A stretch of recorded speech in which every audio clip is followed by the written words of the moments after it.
عن ابی ہریرہ قال قال رسول اللہ صلی اللہ علیہ وسلم اذا جئتم الى الصلاة ونحن سجود فاسجدوا الحدیث کما قال علیہ الصلاۃ والتسلیم ان اللہ وملائکتہ یصلون علی النبی یا ایھا الذین آمنوا صلوا علیہ وسلموا تسلیما اللهم صل على سيدنا ومولانا محمد وعلى آل سيدنا ومولانا محمد وبارك وسلم وصلوا عليه. حضرات محترم، رب قدیر رب جلیل کا لا تعداد احسان و کرم نماز عصر جماعت کے ساتھ پڑھنے کی توفیق عطا فرمائے. دعا ہے رب العالمین اس نماز عصر کو پر تمامی لیے نجات کا سبب بنائے. حدیث مبارکہ تلاوت کی، اس میں ایک مسئلے کو میرے آقا علیہ الصلاۃ والتسلیم نے بیان فرمایا. سیدنا ابو ہریرہ رضی اللہ تعالی عنہ حدیث پاک کے راوی ہیں. سرکار دو عالم صلی اللہ علیہ وسلم نے ارشاد فرمایا اذا جئتم الی الصلاۃ، جب تم سے کوئی نمازی مسجد کی طرف آئے، جماعت کھڑی ہے،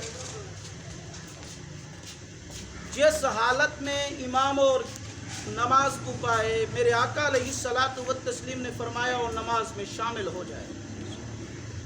غلام نے عرض کی یا رسول اللہ صلی اللہ علیہ وسلم وہ سجدے کی حالت میں ہوں، وہ رکوع کی حالت میں ہوں. میرے آقا علیہ الصلاۃ والتسلیم نے فرمایا نحن سجود، فرمایا ہم اگر سجدے کی حالت میں ہوں، فاسجدوا، فرمایا تم بھی سجدے میں ہمارے ساتھ شامل ہو جائے. ولا تعدوه شیئا، فرمایا اگر سجدے میں جب شامل ہو جاؤ تو اس کو رکعت نہ شمار کرنا بلکہ اس کو ثواب شمار کرنا، رکعت اس کو شمار کرنا جو رکوع میں پڑھے. اس حدیث مبارکہ میں ایک مسئلہ بیان کیا کیونکہ آنے والے کی دو کیفیت ہوتی ہے. ایک نمازی ایسا آتا ہے جو امام رکعت میں ہوتا ہے، قرات کے ابتدائی حصے میں ہوتا ہے یا انتہائی حصے میں ہوتا ہے، یا امام رکوع میں ہوتا ہے. تو آنے والا رکعت میں شامل ہو گیا، خواہ امام تیسری رکعت ہے یا دوسری ہے یا چوتھی ہے، یا امام دوسری تیسری چوتھی رکعت کے رکوع میں ہے، اس میں شریک ہو گیا. میرے آقا علیہ الصلاۃ والتسلیم نے فرمایا گویا کہ اس نے پوری رکعت کو پا لیا، اور جس رکوع میں یا جس رکعت میں شامل ہوا وہ اپنی نماز میں اس کو شمار کرے گا. نماز کے سلام کے بعد بقیہ جو رکعتیں اس کی ترک ہو گئی ہیں اس کو قضا کرے. دوسرا آدمی آنے والا دیکھتا ہے امام رکوع میں بھی نہیں ہے بلکہ رکعت میں بھی نہیں ہے، سجدے میں ہے. تو ہم دیکھا ہے اکثر لوگوں کو وہ دیکھتے رہتے ہیں امام سجدہ کر رہا ہے، کہ سجدہ مکمل ہو تو ہم شامل ہیں. میرے آقا علیہ الصلاۃ والتسلیم نے فرمایا یہ انتظار نہ کرے بلکہ نحن سجود، ہم جب سجدے میں ہوں فاسجدوا، فرمایا تم بھی ہمارے ساتھ سجدے میں شریک ہو جاؤ. اس کا فائدہ کیا ہے؟ میرے آقا علیہ الصلاۃ والتسلیم نے فرمایا رکعت تو سجدے کی کیفیت سے نہیں ملے گی مگر مجھ مصطفیٰ سے اور امام کے ساتھ شریک ہونے کا ثواب تو مل جائے گا. اچھا، اس میں ایک اور مسئلہ بھی بیان ہو گیا.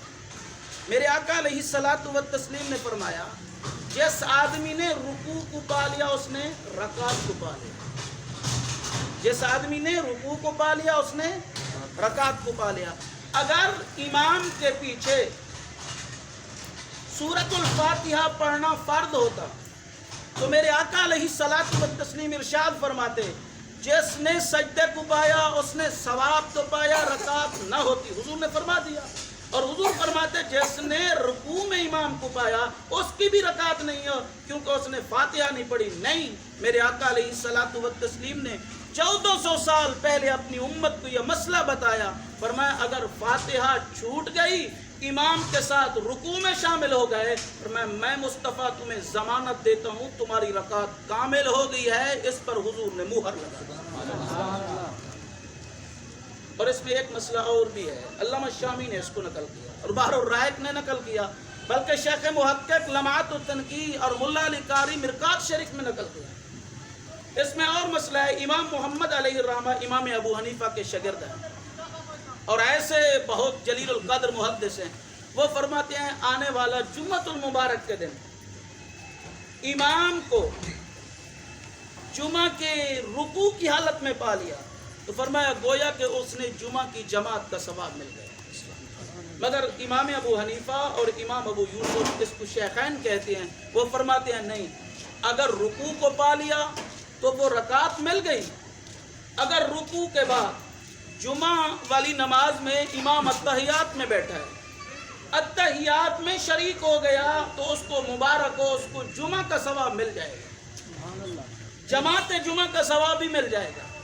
بلکہ امام ابو حنیفہ علیہ رحمت اتنا تک بات بھی کہہ دی، فرمایا اگر امام کو جمعہ کی نماز میں کچھ سجدے صاحب کا عمل لازم ہو گیا، امام نے ایک طرف سلام پھیرا اور سجدہ صاحب کر رہا تھا تو مقتدی آیا، اس نے دیکھا امام ابھی تو جمعہ کی رکعت کا سجدہ کر رہا ہے، وہ سجدے میں شامل ہو گیا، فرمایا اس کے لیے مبارک ہو، اس کو بھی جمعہ کی جماعت کا اور جمعہ کی نماز کا ثواب ملے گا۔